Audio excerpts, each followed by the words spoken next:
Gentlemen, welcome to Chicago. Thank you. It's so exciting to have you here, okay? So you are here, obviously, for the musical 44. I've seen it twice already. I want to see it 10 more times. It was so good, all right? We'll talk about that in a minute, but let's go back to you guys, the beginning. Let's talk about your acting journey. How did you get involved in this craft? Oh, wow. We're just pulling out the big guns. Yeah. Starting off at the roots. Okay, well, your origin I will story. tell you, my origin story actually starts right here in Chicago. I was born in Chicago and I grew up in Skokie. And I came from a very rich theater program. And it started at Niles East High School, and then Niles East closed after 2 years, and our entire theater department moved to Niles North High School. And we were one of these very, very lucky high schools that had a lot of money that was put into it. We did a full 5-show season every single year. I always knew I wanted to be an actor. I mean, ever since I was in grade school, and I was very lucky to work with a man named Jerry Prophet, who I actually just saw. We're still very good friends. And he was my high school theater director and mentor, and kind of launched me into that. And then I went to drama school at Illinois Wesleyan University. Oh, somebody's taking a shower. I went to... We're camped out in Michael's apartment right now, guys, so excuse the white noise. It makes a lot of really weird noises. Like, that's only I don't one. think anybody's in there. Yeah. It's just like a psycho thing or whatever you do. Well, it is partly a horror show. Yeah, there we go. Right? But yeah, so I went to Illinois Wesleyan University, majored in music and theater, then I moved to New York after that, and I lived in New York for 5.5 years. Went through a Meisner program there. I studied dance, I studied voice with Liz Kaplan. And then I eventually was working up and down the East Coast after I joined the unions, and then I decided I want nicer weather, and so I moved to Los Angeles, and I've been there for many, many years. What's wrong with our weather? This weather, I grew up with this weather. We have home movies of me in the with the big giant snowdrifts and things like that. But I wanted to work more in TV and film, and then oddly enough, my theater career started to really take off. So that's kind of the origins of where I began. Wonderful. Oh, complete opposite. I'm from San Jose, California, and I became an actor completely by accident. I was a very apathetic high school junior in San Jose, and I had to pick an elective for my junior year of high school, and I didn't want to pick anything because I didn't want to go to school. But I asked a friend of mine, what should I do? And he said, dude, sign up for a technical theater class, because you'll learn everything you need to learn in the first 2 weeks of the class, and for the rest of the time you don't do anything. And I was like, perfect. And then I didn't pay attention to what I signed up for, and I accidentally signed up for a musical theater class. And then I was just too lazy to get out of it. So I did That's theater. hilarious. Yeah, So I it did was just theater. totally by accident. Yeah, and I was like, can you sing? I'm like, I don't know, can I sing? But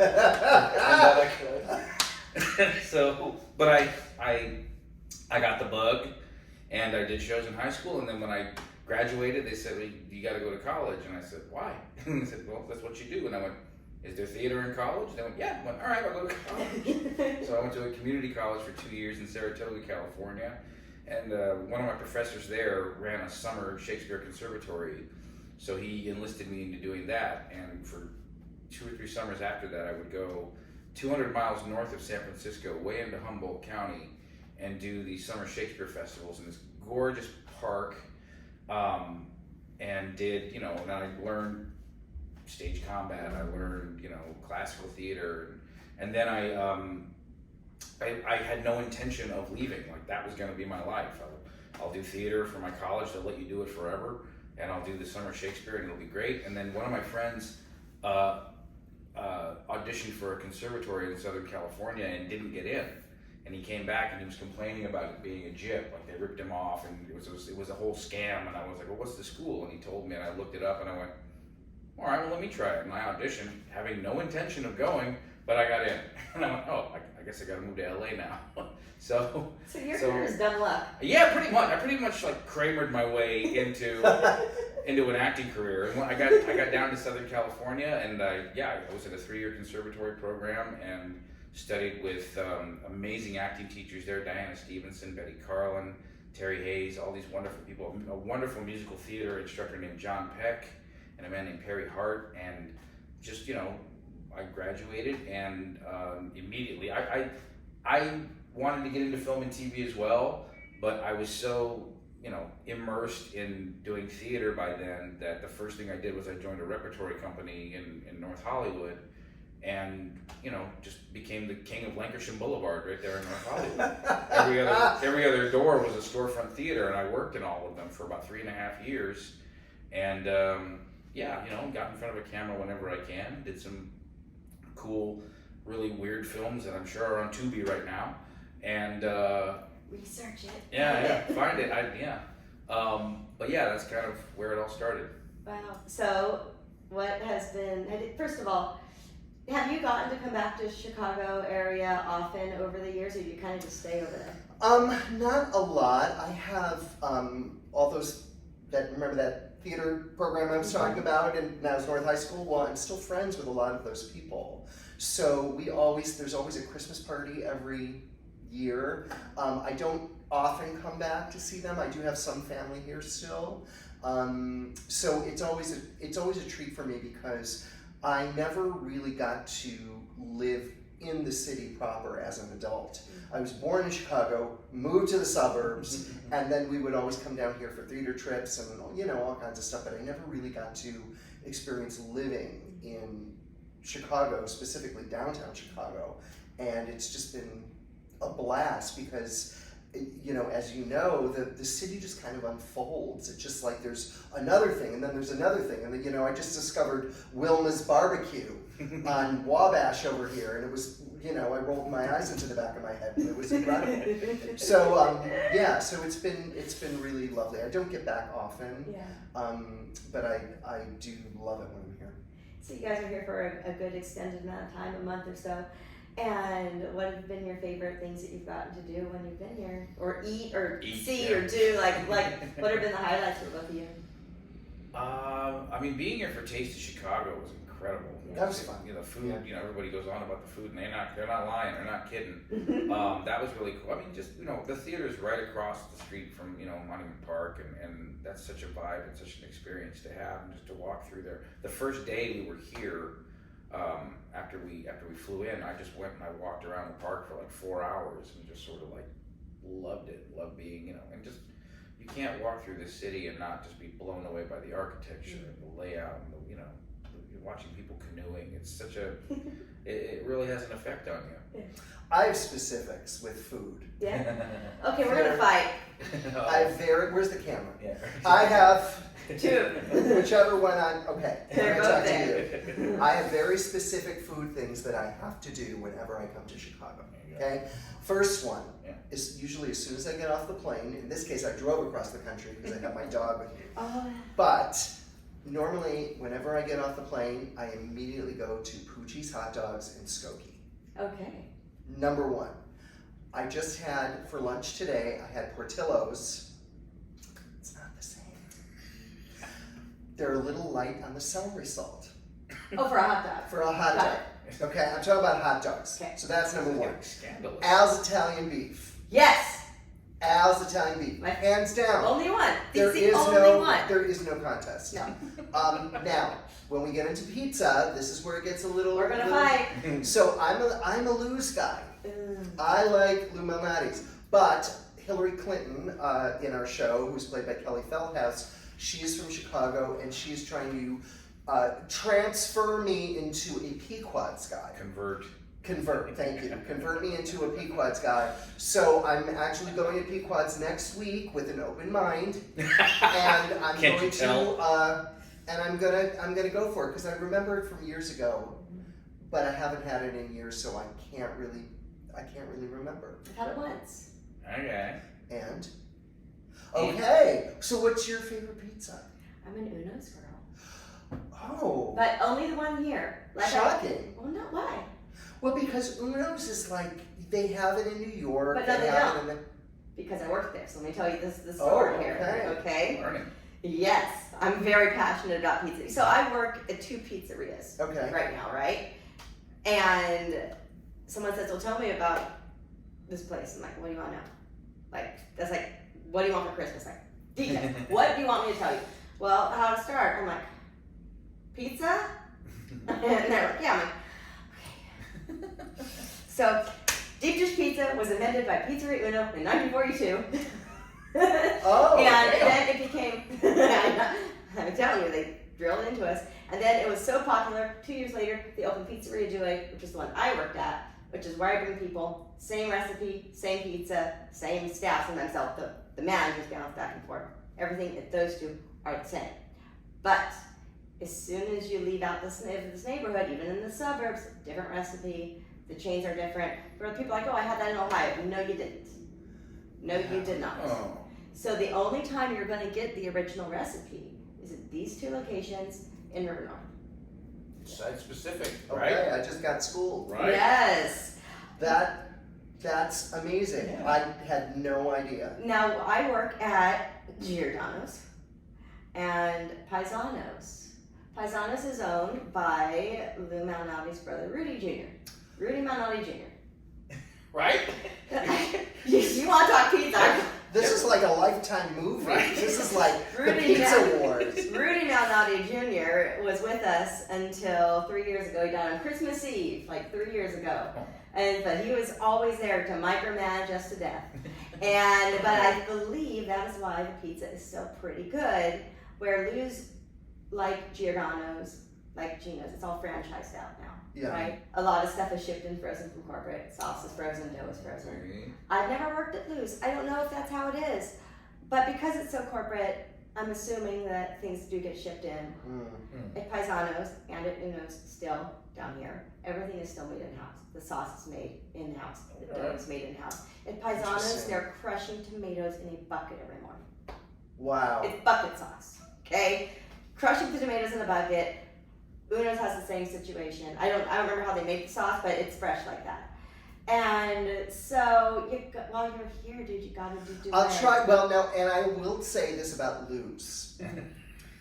That I can't speak to the tomatoes or the crushing process or any of that I can't stuff. because I never worked there. But I will say I know that their cheese is bought from one manufacturer in Wisconsin that has been coming there for years and years and years, which contributes to the taste of Lou's pizza. I don't know where our cheese Here. comes from, but our sausage comes from a very specific place. Wow. Just for us. Yeah. Okay. But everyone would always ask, Amazing. everyone would ask me, they're like, do Lou and Rudy fight? This is when Rudy was still alive. I said, well, Lou's been dead for like 40 years, so I don't think he knows. Oh, And they're like, oh. Mind No. But no, so yeah, we're a Malnati, but in my opinion, we're the better one. We got 4 restaurants, maybe Interesting. 5, 4 or 5. They lost a couple during COVID too, because it used to be more like 7. So just 4, period. And so Okay. it's more of a family-owned thing. Because Rudy was so involved in the business, I think that's why it's still good, because he was there to micromanage us to death, make sure everyone's doing what it's supposed to be doing. Yeah. It's now owned by the widow and the daughter. Oh. So it's still in the family. Anyway, there's my pizza rant. Right. Done Okay. pizza. You got to try. I know, I'm starving now. Oh my You god. gotta go get you some Due or some Unos though. You gotta Alright. give it a shot, Okay. man. On the list. So Pequods and Yeah. this. Then you can make your accurate assessment. I will do it. Two more I'm weekends. open. 2 more weekends. I'm pizza pansexual. Yeah, you got Pretty loyal. I See what bring I did there? everyone. Yes. I bring everyone to I'm Uno's. not So gonna make- there in town, that's where I'm I'm going. not making a deep dish joke at all. But I got you on Al's. Al's is my favorite. It's the only place to get a beef. Yeah. There you go. Everyone raves about the Portillo's. No. Nope. In my house. No, it's In my Al's. house. Okay, so 44. 44. What a great show. You two were involved since the beginning, yes? Yes, that's correct. Can we talk about how this started for you guys and, some history on the show? If my knowledge is correct, our writer-director Eli Bauman started writing it in 2016. He wrote the first draft of it. And That's right. he had never written a musical, had never written a play before, he'd never written a song before, if I'm not mistaken. And he wasn't sure what he was going to do with it. He he's a film and TV background as well. And also he also did work for the Obama. And he worked for Yes. the campaign. I think in Vegas. I think Yeah. he's in Las Vegas. So he has a little insight. Yeah, Yes, absolutely. definitely. And then he met Monica on a writing job. He wrote a speech. Yeah, Monica, who is from Australia, who is our lead producer, she is a philanthropist and a big supporter of the arts, not only in Australia but all over the world. And she was giving a speech for an organization, and I think it was recommended that she connect with Eli. I don't know how exactly they met. If it was probably with you, yeah. Probably through friends, but when he wound up writing a speech for her, and she delivered that speech, and it was a great, great speech, and they became friends. Yeah. And then he wound up saying, I'm working on this kooky project right now. Would you want to help fund this? And she said yes. Yeah. And so that's how she kind of got on board. Yeah, and then through various connections, like with Anthony Brewster, our music director, he's worked with him on things like award shows. I know that the band in our house, our incredible band, does things like the ESPY Awards and all that. And it's all industry connected. They are so fantastic. They're incredible. They're great. They're great guys. He went to Brewer and he goes, "Hey man, I wrote this musical. You want to take?" He's like, "Yeah, all right, cool." And he loved it. And so that was sort of how the production aspect of it came together. And then in 2021, they wanted to do their first reading workshop of it and contacted pretty much the leading casting director of musical theater in Los Angeles, Michael Donovan, and said, "We need people for this reading." So Michael reached out to various people and got us together, and we did our first reading in early 2021. Yeah, I mean, it almost was it almost sounded like a joke at first. It did. Because Michael called me up. I had worked with him several times. He had cast me at the Hollywood Bowl. He cast me in various other projects. And he said, "Would you want to do this kind of weird, kooky reading of this musical about Obama? And we want you to play Lindsey Graham." And I was like, "Yes." Yeah. That's how long it took. I was like, this sound, because I do a lot of weird, quirky musicals anyway. Yeah. And so I was like, this is kind of in my wheelhouse. So, and then sent over the script, and I was laughing out loud just reading this ridiculous script, which was like War and Peace at the time. And so we all got together. It was at Edge, I think was the first in North Hollywood. We all got together. I want to say it was like a cast of 20. Yeah, there were a lot. It was 20 actors in it initially. Yeah. There were tracks where Eli had recorded all of the voices and all of the parts, and we were like, what is this? Yeah. Because it was an unconventional way of working, of first doing a reading. And so the goal was to present this at the Bourbon Room as a reading. And so we did our first reading, and it was 4 hours long. It was, yeah.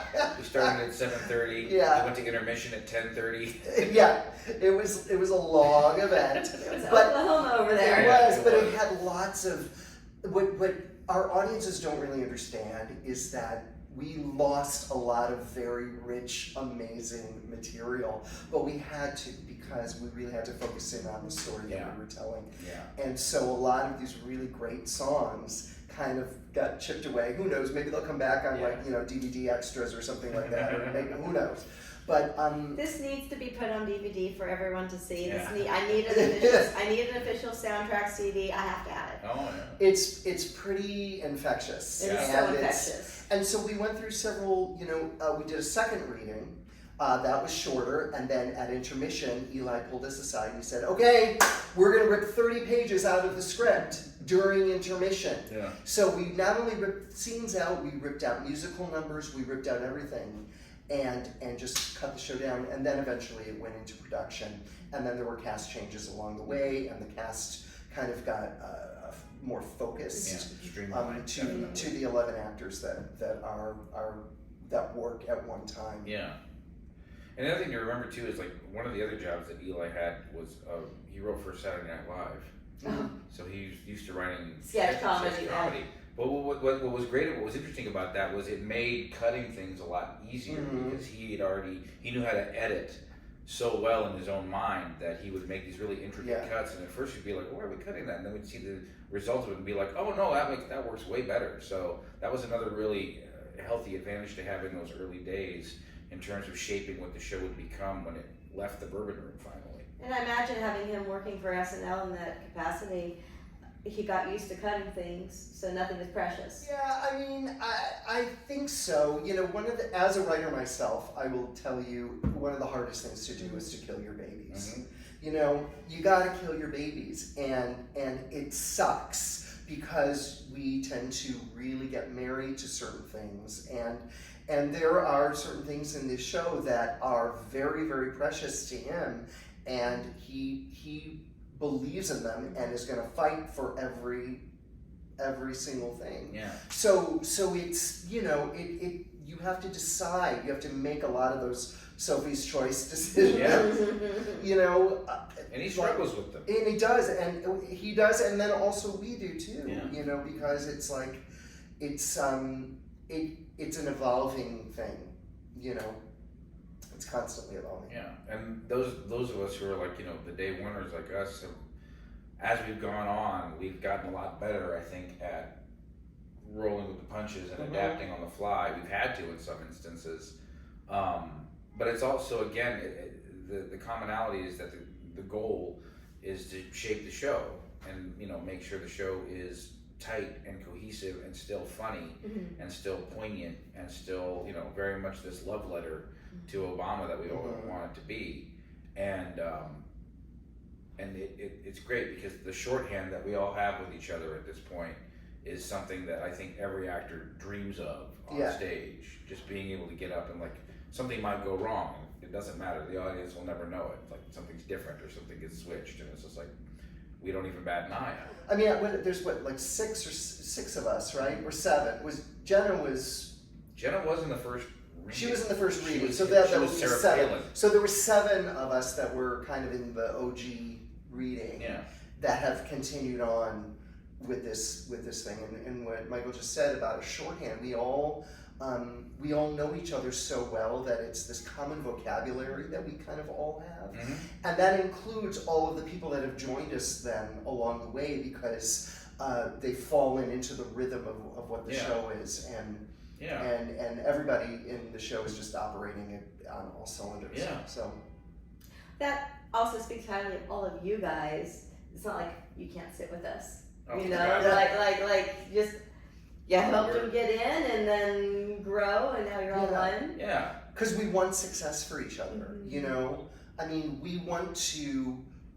I've worked with people as a comedian. I've worked with people that can be selfish and will only steer things where they're getting the laugh, or it's all about them, or whatever. But in this case, I always bring it back to the like we're a volleyball team.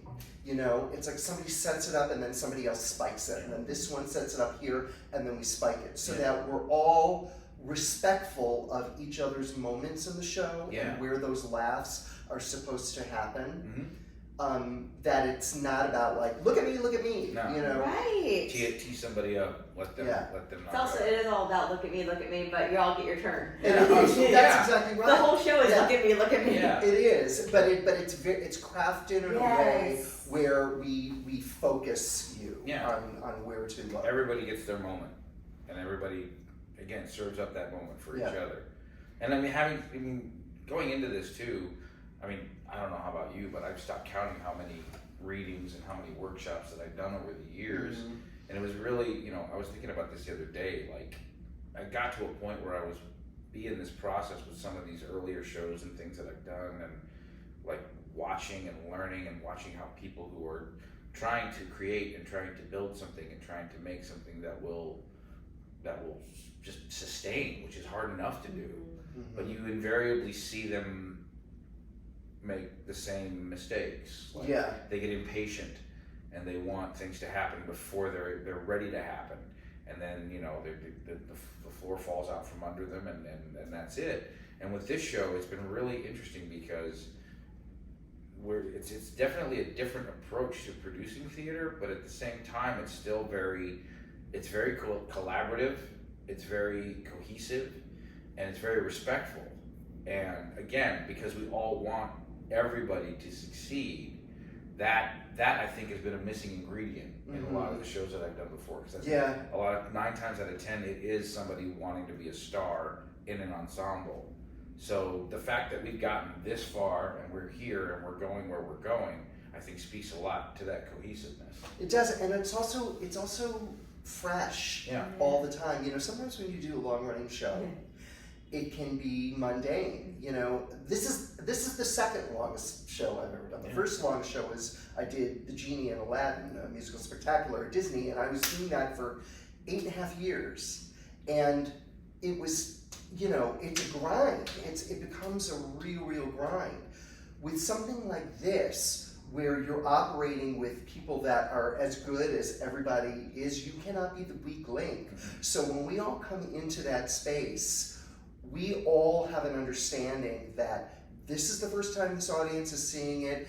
This is how we're going to, you know, find new things in every single performance, and that's just how it's been through this whole process. It's never been like, oh my God. I mean, you know, sometimes it's hard. Sometimes, you know, you don't really feel like coming to work. But once you get into that space, once you get on the ice, as we say, it's like, oh yeah, okay, this is what we're doing, and now we're gonna dig deep and we're gonna find new tricks and new things to keep it fresh for an audience. And there's no pushing, there's no forcing. It's second nature at this point. Yeah. It really did seem to be natural for everyone, and I don't want to say that, you know, you're a natural Ted Cruz. Sorry. No, it's fine. You know what I'm gonna say right now. Say it. Fuck you, Ted Cruz. There's a song in the show. That's a song, guys. And people don't believe me when I say this. That's my favorite song in the show. Such a good song. It's one of my favorite songs too.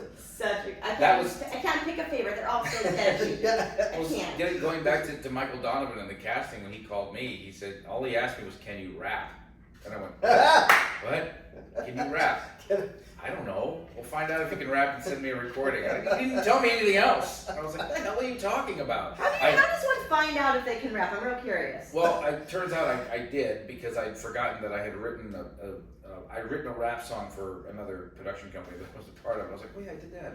I'll send him that, and hopefully that's it. And you weren't like, if you're happy and you know. No, yeah, exactly. Yeah, he said. If you're happy and you know what clap your hands. That's what I was thinking. I'm like, how do I? I think I was rapping Boris Karloff, actually. That's what it was.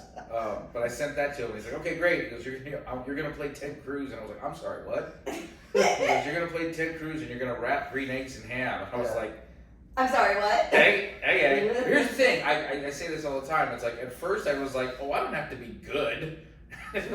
Nobody out there says Ted Cruz slaps. That's, you know, I can suck air at this. It'd be great. It'd be hilarious.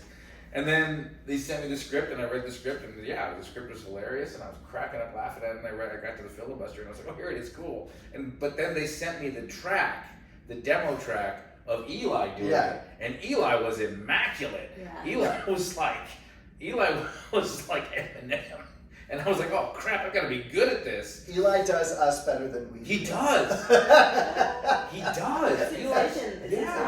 It's his voice. It really was. So I was like, oh my God, I gotta really be good at this. And thank God I do this song with Larry Cedar, who's Mitch McConnell, because Larry is a drummer. So Larry's rhythm is precise. And what? Larry's a drummer. Yeah. He plays drums? Yeah. That's the only reason. How do I not know that? Larry does everything, don't you know? Larry's the jack of all trades. I didn't know he played drums. Yeah. Well, I play clarinet. Well, there you go. I'm gonna out Larry. Larry, as we've seen, Larry's a dancer. He is. You know, from way back, so we bonded over that. But he said, I mean, I'll have to go back to the interview, but when I was interviewing him, he's like, when I got approached to the show, they said, on a scale of 1 to 10, how can you dance? And he said 2, because he didn't want to dance. Yeah. But I'm watching the show, I'm like, he's dancing a lot. But that's what, you know, I do that too, because I used to be a dancer. Yeah. I did ballet, jazz, tap, the whole thing. And as you get older, you know, when you're younger, you're like, who wants to do a double tour in the middle of the thing? And you're like, yes, me, more stage time. And then now it's like I step back and like, when do I get a break? Yeah. When can I have a coffee? Okay, Sheila. Yeah. But Larry has found his inner pimp. The best thing about doing this show with Larry in the early days was he's basically, Mitch McConnell, if you don't know, if you haven't seen the show, Mitch McConnell is basically a political Suge Knight. Yeah. Straight up gangster. But in the early days of the show, he was getting all these references and lines and things, and he was like, what am I saying? I have no idea. What does this mean? And then we were having to explain to him what the references were. But oh my God, he leans into it so beautifully. And like the body and the physicality just kind of grew from it. And oh man, I'm in scenes with Larry now, and I have to stop myself from breaking, watching him, just standing next to him. So yeah, I couldn't ask for a better scene partner for Green Eggs and Ham. How did your characters develop over time? Did they change a lot, or they kind of how they were 4 years ago? Yeah, well, mine definitely did. You know, when I first came in, so I play, there are 3 different characters that I play in the show. Yes. I play Lindsey Graham is the main character that I play. And then in that track, I also do a character named Coexist Lady, who we call Sheila Katz. And then this other new character that we just recently added, which is Michael Lindell, the My Pillow guy, which is just a real quick in and out. Yeah. But to address Lindsey first, Lindsey, I first started playing him uber gay. Like, I mean, really, like high voice, and it was, in the readings, it was too much. And once we went into production, Eli gave me a really great direction, which was basically everybody knows that Lindsey is a gay man except for Lindsey. And so I sort of put a cover on it. And he just is what he is in the way that he moves. So Lindsey is loosely based on, I kid you not, Paula Deen. Paula Deen.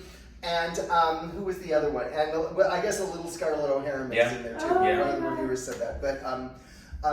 But also we wanted him to be this goofball, but but who really takes himself very seriously and thinks that he's getting away with it. Yeah. So that's kind of how Lindsey has evolved. Coexist Lady evolved in a very interesting way because it used to be Coexist Man. Really? And when I first started doing that, I wore this like bad Beatles wig, and I had a black Coexist t-shirt on, and I was kind of more of a Star Trek-y kind of character, and it wasn't landing. It wasn't really funny. And I said to Eli, you know, I do drag. I do drag characters. We should, you know, let's make it a woman. And so we tried it as a woman, and she was kind of trailer trashy at first, wearing this short black skirt, and then once we went into production, she kind of got the makeover with the little red peplum, and so she's evolved too. She's a church lady. She is, yes, she is a piece of work. She's sort of an early Karen. Yes. That's really the best way to describe her. Yeah. How did you develop your voice for Lindsey Graham? You know, because I was telling Michael last night. I said he's channeling Beverly Leslie. Leslie Jordan was a friend of mine, and he's my ringtone. I shit you not. He was a lovely, lovely man, and I directed him in a couple of things, and really just was the nicest guy. So a little of it is actually not necessarily Beverly Leslie, but really Leslie Jordan. Yeah. But Beverly was also, he didn't admit to being gay the whole time either, you know? Exactly. So there is an element of that in it. There is, like I said, Paula Deen, there's this delight of, you know, hi y'all, like, you know, just loving the listening to the lilt of their own speech, you know, Yeah. I will say, just from like a listener's perspective, there is a hint of Capote in there as well. A little bit. There's a little bit of Truman in there. Yeah. There's some of that too. And then also, I just really wanted to tap into Lindsay where he is unhinged because he tries to be this Southern gentleman, and then when he snaps. He snaps. I mean, and so I watched some of that, the things when he would just go off like in Congress. Yeah. Just watching him, and I was like, well, okay, that definitely needs to be in the show because he needs to have a temper tantrum. Oh, but you develop yours. Well, I mean, I feel like all of the Republicans, wham, white hetero affluent men, I think we all start from this blueprint of hiding who we really are. Right. Yeah. I think Lindsay certainly is one. Herman Cain definitely is one. The only one I don't think has any really pretense to them is Mitch McConnell, because like I said, Larry he kind of is what he is. Yeah, Larry plays him like a pit bull. But with Ted Cruz, and he is the lamb. He is the lamb. He is. But with Ted Cruz, it's like it doesn't take a good actor to spot a bad actor. I will toot my own horn and says it takes a good actor to play a bad actor, because he's just sort of useless. Like I can't think of any other way to describe him. All he does is he's a hype man, he's a pitch man for Mitch McConnell, but there isn't really a genuine thought in his head. Yeah. And it's very freeing for me because all I have to do is just react to what other people are doing and be really kind of slimy and condescending the whole time. And it's also interesting because both of our characters really have sort of a layer of tragedy to them, that they cannot be authentically who they are. Yep. Certainly with Lindsay and his whole thing, right? But also with you, with the whole Latino thing. Yeah, like, we both snap and there's a crack in the eye. Yeah. That is your Achilles heel. Yep. Yeah. You know? But it's like, as far as like the evolution of the character, like I started out literally just being a complete snot. That's how Ted Cruz was in the early readings, and he didn't really have a purpose in the show. It was just like he was just kind of there to be annoying. And as the story has progressed and how the shape as the show's been molded, and we found a way for him to sort of be almost like an antagonist. Like just a needler, but in a very like direct and annoying way. And I really try to lean into it because when it gets to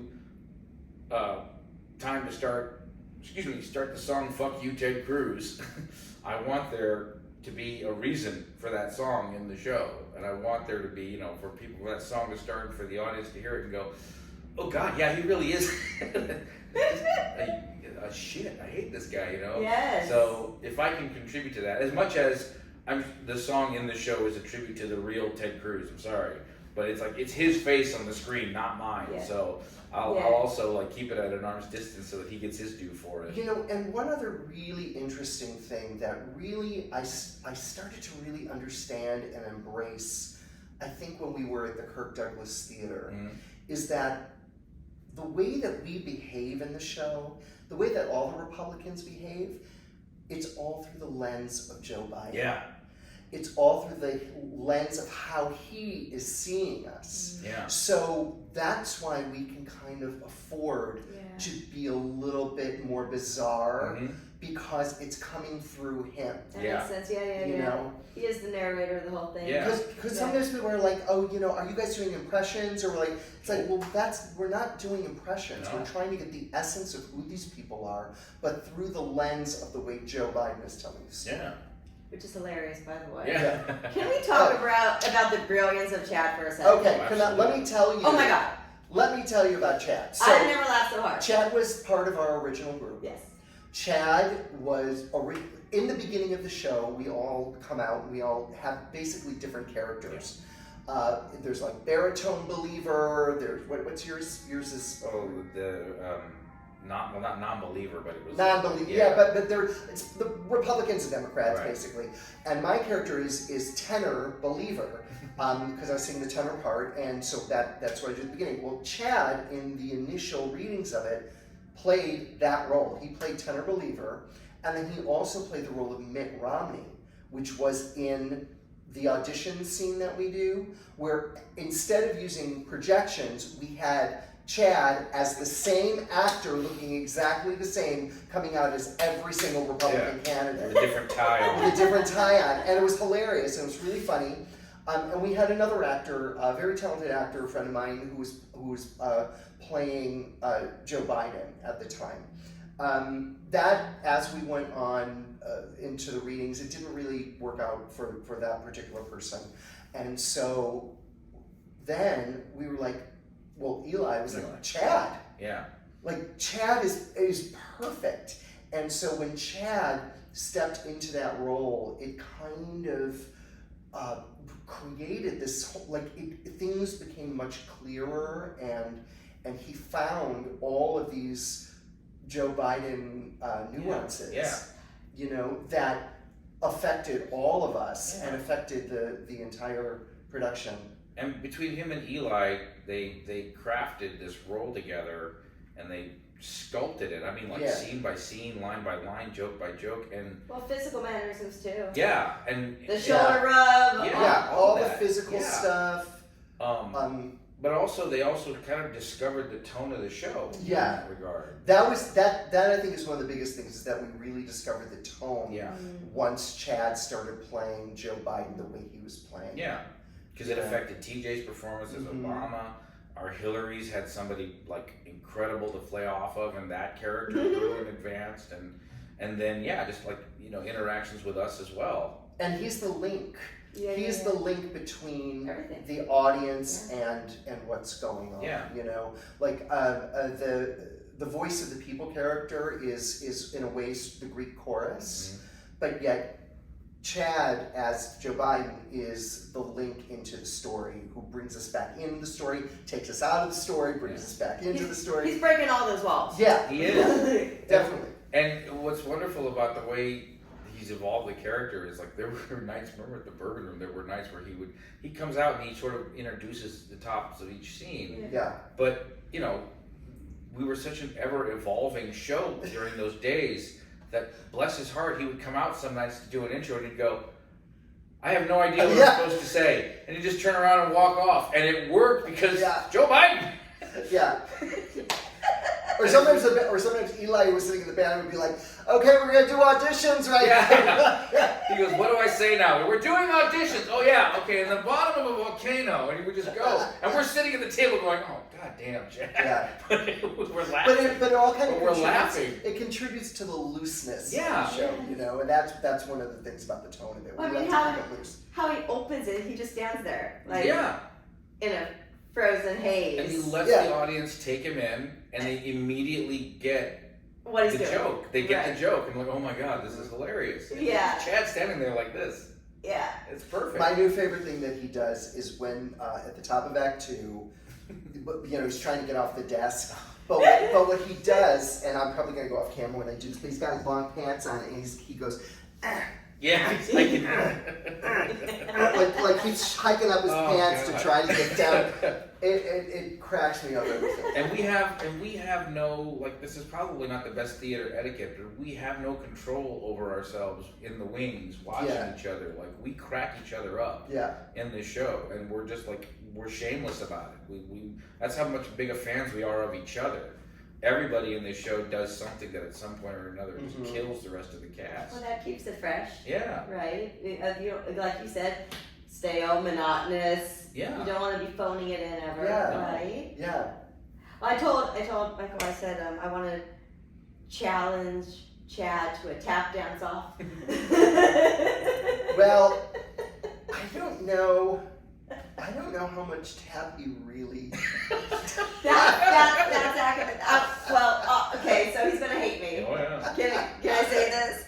I was like, boo, you gotta work on those flaps. I mean, he's got the tap shoes, and I think he does do some basic tap stuff. But Some nights, I'll challenge you to a some tap. nights, some nights he feels a bit more river dancey. Yeah, it is river dancing. That's a great one too. I love those. Bless his heart. TJ's just got to sit there and take it. Yeah. TJ Wilkins, who plays our Obama. Oh God. Has the will. This is what I'm saying. Has the willpower. He doesn't. Yeah. No, he really. We don't try to break TJ, but sometimes we'll inadvertently break TJ, and he's a great sport about it. You don't have to try. It just is what it you is. don't see Yeah. is the shenanigans that happens off stage. Yeah. Like you think he's being all, presidential and all that kind of stuff, and then I'm not going to say what he says to me, but the stuff that he says to me on stage is not presidential.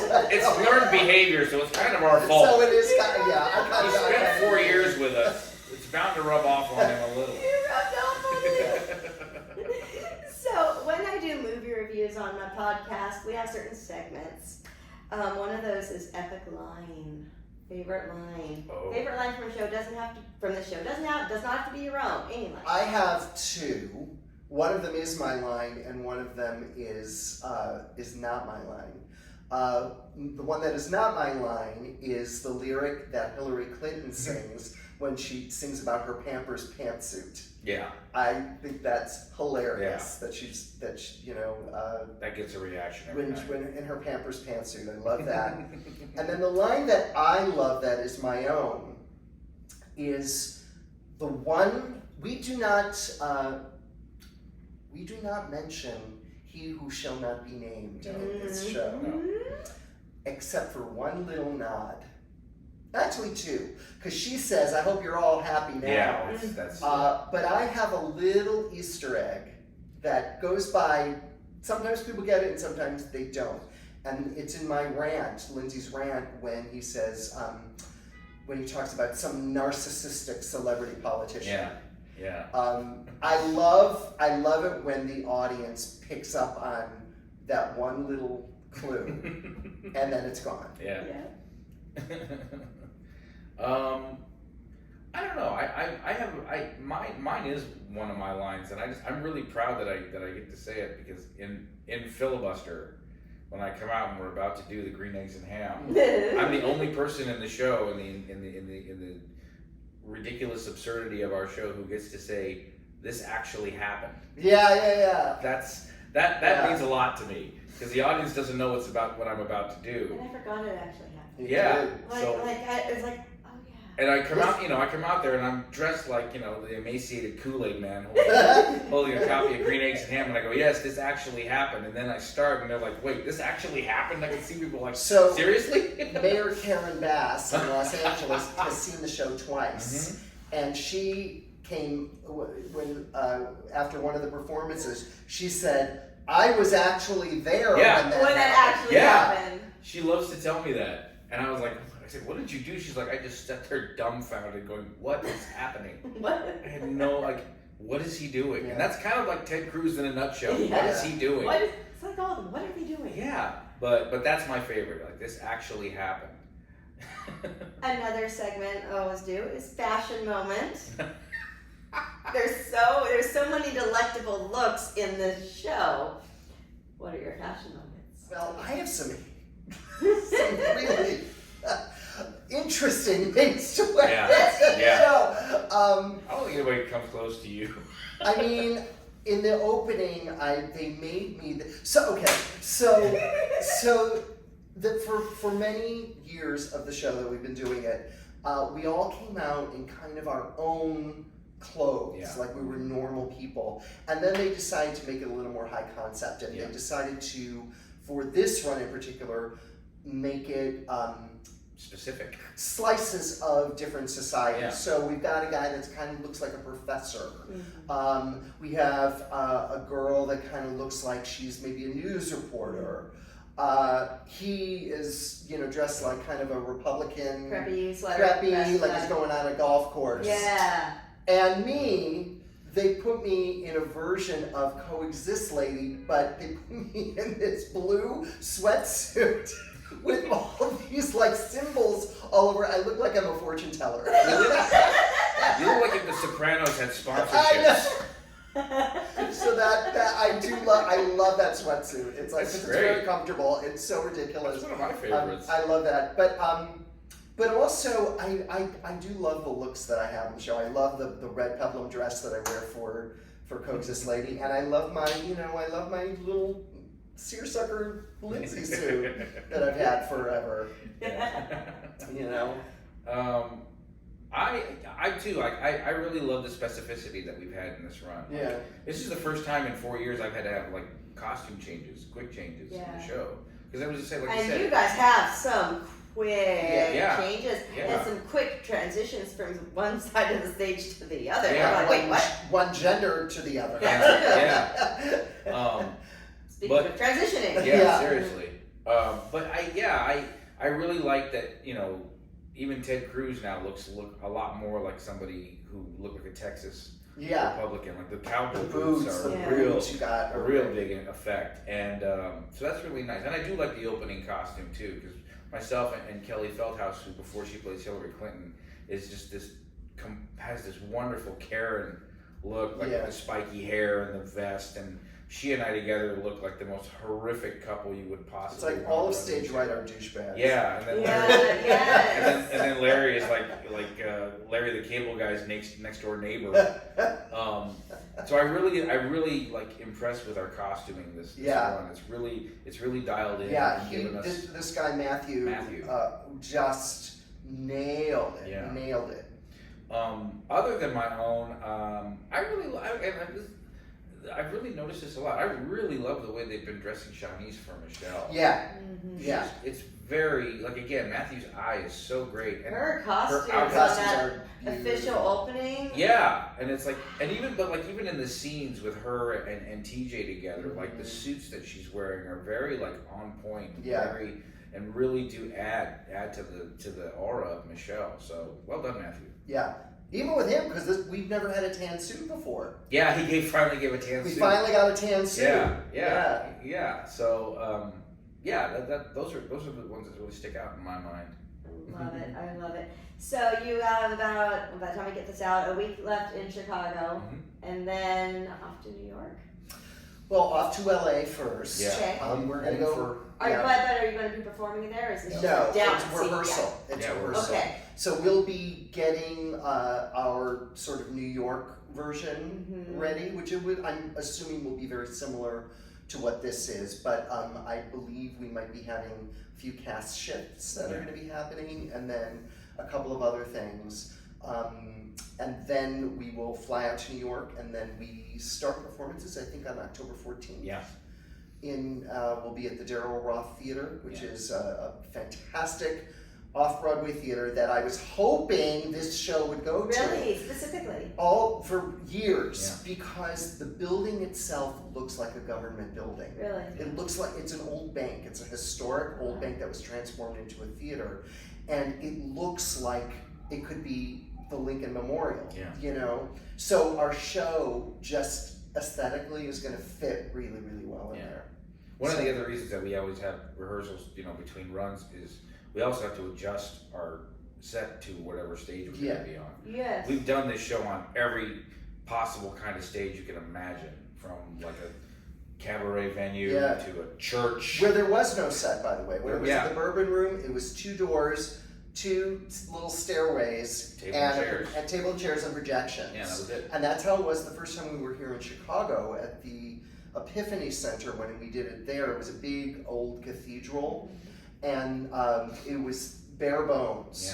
Yeah. And it wasn't until we moved to the Kirk Douglas Theater in Los Angeles where all of a sudden we got this gorgeous, very expensive set that came in and really made it more of a farce, where it has all the opening doors and swinging things all over the place. It felt like a new character. It really did, and it was fun getting used to that. Did it feel finally finished, finally completed? It did. In a version of it, at least. It did, because you're like, we're out of workshops. This is a real show now. Yeah, it really did. Like, it was like, I'll never forget that when we first started doing that at the Kirk Douglas, and we were on that stage. I was like, holy shit, it's real. This is like a Broadway set that we are on right now, and it gave me chills. Yeah. And we've adapted it for here. We'll adapt it again for Daryl Roth. Do you know how long it runs in New York? So right now we are slated to run, I think, through the beginning of December. I want to say December 7th. But there is always a possibility of an extension. How exciting! Yeah. You guys, I mean, I've told you guys in private, but you all should be very proud of what you've accomplished on this one, especially from the beginning, workshopping all these years and what it's become. Like I said, I saw it twice, and I want to see it like 10 more times. It's that good. It's that entertaining. I saw it twice in 1 week. I saw it in the previews on Sunday night, and then I came out Thursday. Yeah. So I saw it within a week twice. She saw both Michelle's. I saw you both did? Michelle's. So you saw, okay. Yeah, because I was Sunday previews, Yeah. you know, and everyone is fantastic, everyone. But I love seeing different casts because you get to see such a variety of performances. Tonight, this audience is going to see a different person tonight because we have an understudy going on for Abraham Lincoln. Oh yes, Yeah. yes. So, and he's fantastic. I'm sure. Yeah, I mean, you cannot be a weak link in this show. Our understudies, and let me give a shout out to our understudies. Yes. Understudies have the hardest job in the theater. Actually, swings have the hardest job in the theater. I've been a swing. It's really hard.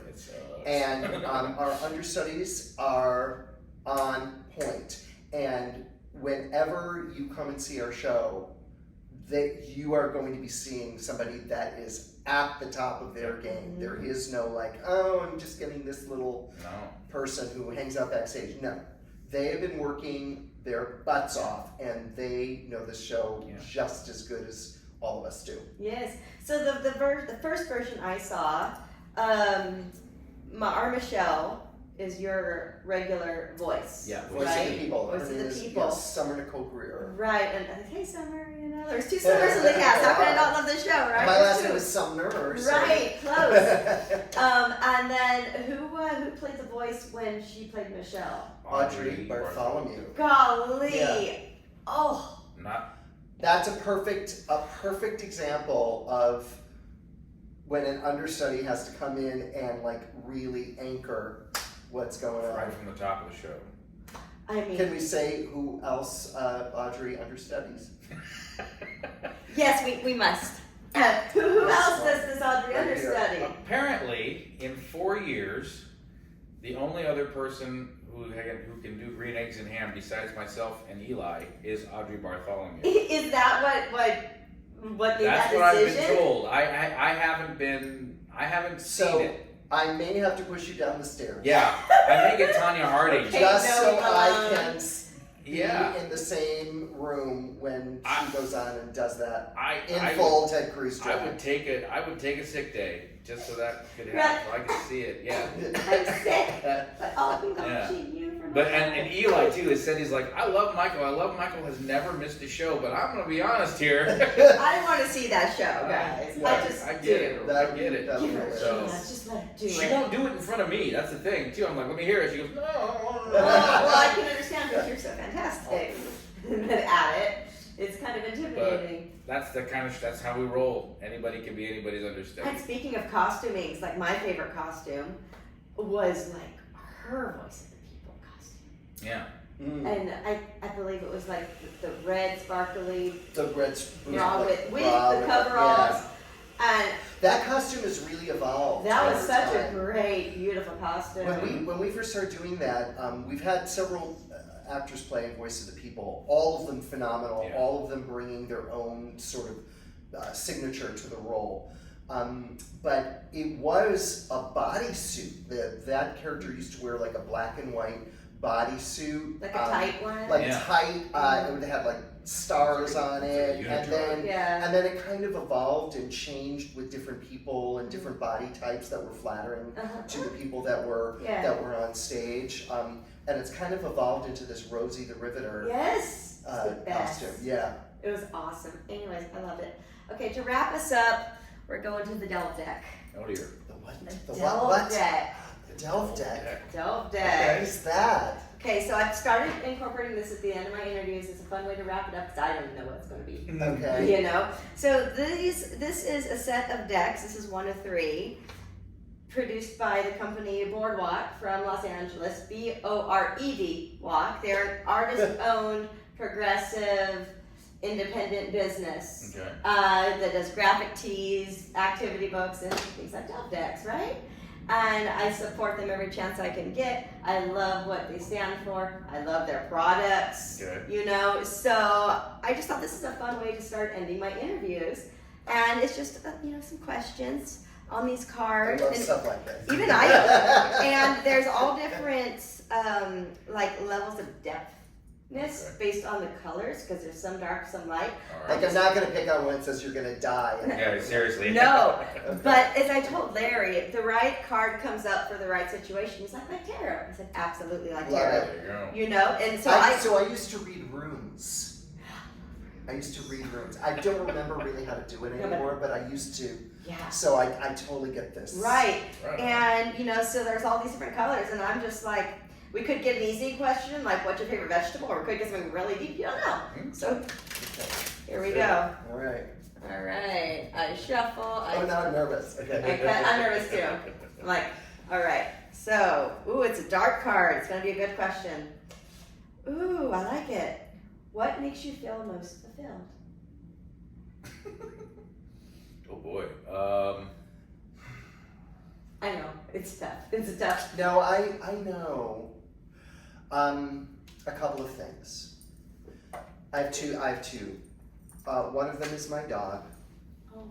I'm a big dog person. I have a dog named Duffy, who is with me. I drove across the country with her from LA. She's precious. I love her so much. It's going to kill me because I have to leave her behind when I'm in New York, but she's going to be well taken care of. But Duffy is one of them. And then the other thing that makes me feel very fulfilled is when I am on stage and I am able to have a moment where a joke lands and then the laughter rolls through the audience and keeps rolling and rolling and rolling and rolling and rolling. That makes me feel good because it fulfills me as an artist, but it also helps me, it provides me joy knowing that I am bringing joy to other people. So that's my dark answer. I love it. This is the joy version. They may have a grievance version. They've got a general one, but this is the joy edition. Okay. So these are some good, thought-provoking questions. But it's not like that show with James Lipton where it's like, you know, when heaven exists. Yeah. You know. What's your favorite curse word? Well, I do love what's your favorite curse word. What's your favorite curse word? What is my favorite curse word? I know mine. Can I say it? Yeah, do it. Can I say it loud? Cunt! See? How am I going to top that? My favorite curse word gets used about me a lot. And Cunt. I walk in, and that's you. I walk in the room and people go, oh, this motherfucker. Oh, yeah. Yeah. This motherfucker. So. Well, I love the word fucking in all of its versions. You know, fuck you, fuck off, fuck it, let's fuck. I don't care. I love it all. It's a multi-purpose word. It's a multi-purpose word. It serves everything. And the tone. Yes. It can be angry. It can be happy, joyful, playful. You know. We use it in various ways. I in know. our show. I love it. We get a good use out of it in our show. Anyway, what fulfills you? Oh, gee, what fulfills me? My family, first and foremost. Oh. Because I would not be here. I would not be a part of what I'm a part of without my family's support. There are no other actors in my family, and they don't understand this life at all. But God bless them for many years. They've, enabled me, and they've supported me, and they've picked me up when I've been down, and I'll be grateful forever to them for that. That, and very much what Jeff said about having that moment on stage in front of an audience where it isn't just a laugh, it's just the effect that you have. Mm-hmm. When I was in college, I had a professor say to me, your job as an actor is to affect your audience. And if you can make that happen, that's very fulfilling. So, very much those two things. Beautiful. Ride 44, playing at the Studebaker Theater. Was it 410 South Michigan? Is that the address?